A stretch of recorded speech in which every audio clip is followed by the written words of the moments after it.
তোমারও অসীমে প্রাণ মন লয়ে যত দূরে আমি ধাই,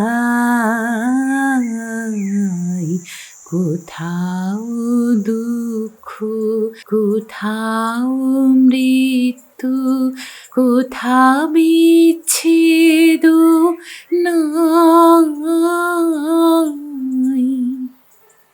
তার শব্দে বাঁধা আমাদের চেতনার চাবিকাঠি, যিনি শব্দের মাধ্যমে আমাদের মানুষ হতে শিখিয়েছেন, যিনি নিঃশব্দের মাঝেও অনুভূতির ভাষা খুঁজে পেয়েছেন, তিনি রবীন্দ্রনাথ ঠাকুর।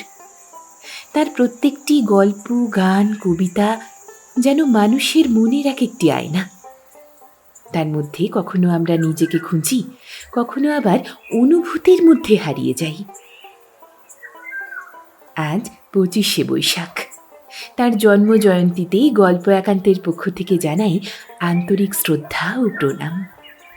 তার প্রত্যেকটি লেখনী আমাদের নতুন করে কিছু শেখায়, নতুন করে ভাবতে, ভালোবাসতে, নতুন করে প্রতিবাদ করতে, সর্বোপরি নতুন একটা মানুষ হয়ে উঠতে। এই রবীন্দ্র জয়ন্তী উপলক্ষে গল্প একান্তেতে আসছে এক বিশেষ নিবেদন, সোমবার ঠিক দুপুর 2টোতে শুধুমাত্র গল্প একান্তের ইউটিউব চ্যানেলে। শুনতে ভুলবেন না। ভালো থাকুন, সুস্থ থাকুন আর শুনতে থাকুন গল্প একান্তে। নমস্কার।